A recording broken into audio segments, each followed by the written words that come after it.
નમસ્કાર બાલમિત્રો, યુટ્યુબ ચેનલમાં આપનું હાર્દિક સ્વાગત છે. આજે આપણે ભાગ નંબર 29 લઈને આવ્યા છીએ. ટાઈપ 6 શબ્દનું અવેજીકરણ. આ પ્રકારના દાખલાઓમાં આપણે જોઈએ તો શબ્દનું અવેજીકરણ બીજાના નામે બોલાવવામાં આવે છે, એટલે કે બીજા શબ્દનું અવેજીકરણ, નામમાં ફેરફાર કરીને અલગ નામ આપવામાં આવ્યું હશે. આવી રીતે ક્રમશઃ શબ્દનું અવેજીકરણ થાય છે. અંતમાં આખા પ્રશ્નમાં છેલ્લે જે શબ્દ માટે અવેજીકરણ પૂછે તે શબ્દનું નામ બદલીને પાડવામાં આવેલ છે, તેને આપણે ઓળખવાનું હોય છે. તો ચાલો આપણે પ્રેક્ટિસ શરૂ કરીએ. દાખલો નંબર 1. જો આકાશને ચા, ચાને પાણી, પાણીને હવા, હવાને નદી, નદીને તળાવ કહેવામાં આવે તો મહેમાનોને પાણી આપ્યા બાદ તમે શું આપીને સ્વાગત કરશો? તો આપણે જોઈએ તો અહીંયા જે પ્રશ્ન આપેલ છે એનો જે જવાબ આપે તે જવાબની સામે કયો શબ્દ છે તે જોઈએ તો આપણને એનો જવાબ મળશે. દાખલા તરીકે અહીંયા પ્રશ્ન છે કે મહેમાનોને પાણી આપ્યા બાદ તમે શું આપશો? તો એનો જવાબ શું હોય? તો કે પાણી આપ્યા પછી આપણે શું આપીએ? તો કે ચા. હવે અહીંયા આપણે જોઈએ તો જુદા જુદા શબ્દોને અવેજીકરણ કરેલ છે. જેમ કે આકાશને અવેજીકરણ ચા, ચાનું પાણી, પાણીનું હવા, હવાને નદી, નદીને તળાવ. તો હવે આપણે અહીંયા જવાબ શું આવ્યો? ચા. તો ચાનું અવેજીકરણ શું છે ચાના શબ્દમાં? તો કે પાણી. તો આપણે જવાબ આવશે પાણી. ત્યારબાદ દાખલો નંબર 2.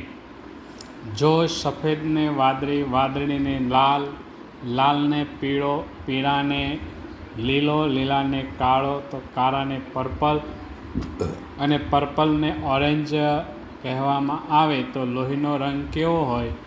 તો હવે આનો જવાબ છે લાલ. લોહીનો રંગ કેવો હોય? તો કે લાલ. હવે અહીંયા આપણે જે શબ્દ જોઈએ તો જે એનું અવેજીકરણ છે એમાં લાલ જે શબ્દ છે તે શબ્દનું અવેજીકરણ શું છે? તો કે પીળો. તો આપણો જવાબ આવશે પીળો. જો બુકને ઘડિયાળ, ઘડિયાળને દફતર, દફતરને શબ્દકોશ, શબ્દકોશને બારી કહેવામાં આવે તો બુક ભરવા માટે શેનો ઉપયોગ થાય છે? તો હવે આનો જવાબ આપણે છે દફતર. બુક ભરવા માટે આપણે દફતરનો ઉપયોગ કરીએ છીએ. હવે અહીંયા આપણે જોઈએ તો દફતરનો અવેજી શબ્દ કયો છે? શબ્દકોશ. તો આપણો જવાબ શું આવશે? શબ્દકોશ. તો બુક ભરવા માટે શબ્દકોશનો ઉપયોગ થાય છે. આ એનો જવાબ થશે. ત્યારબાદ જો ગાંધીજીને જવાહરલાલ નહેરુ, નહેરુને ઇન્દિરા ગાંધી, ઇન્દિરા ગાંધીને ડૉક્ટર ભીમરાવ આંબેડકર અને ડૉક્ટર ભીમરાવ આંબેડકરને ડૉક્ટર રાજેન્દ્ર પ્રસાદ કહેવામાં આવે તો ભારતીય ચલણ પર કોનો ફોટો છાપવામાં આવે છે? તો અહીંયા આપણે આનો જવાબ શું છે? ભારતીય ચલણ પર નાણા પર કોનો ફોટો હોય છે? તો કે ગાંધીજીનો. તો અહીંયા ગાંધીજીની સામે અવેજી શબ્દ કયો છે? તો કે ગાંધીજીને જવાહરલાલ નહેરુ કહે છે. એટલે આપણો જવાબ આવશે જવાહરલાલ નહેરુ. ત્યારબાદ દાખલો નંબર 5.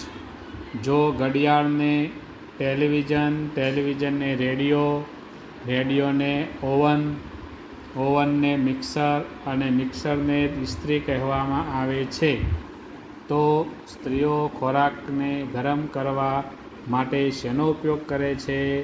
તો હવે આપણે આનો જવાબ છે ખોરાકને ગરમ કરવા માટે શેનો ઉપયોગ થાય છે? તો કે ઓવન.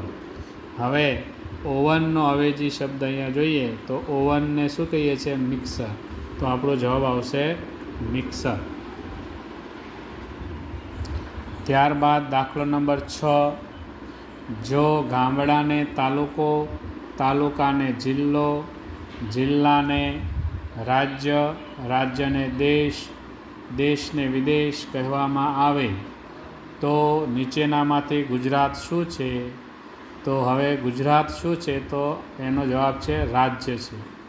હવે રાજ્યનો અવેજી શબ્દ અહીંયા જોઈએ તો રાજ્યને શું કહેવાય? તો કે અહીંયા અવેજી શબ્દ દેશ છે. આપણો જવાબ આવશે દેશ.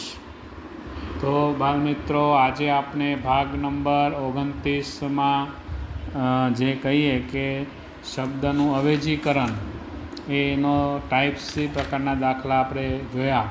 હવે પછી આપણે ભાગ નંબર 30માં એવા જ પ્રકારના સહેલા સવાલોના સોલ્યુશન લઈને પાછા મળીશું.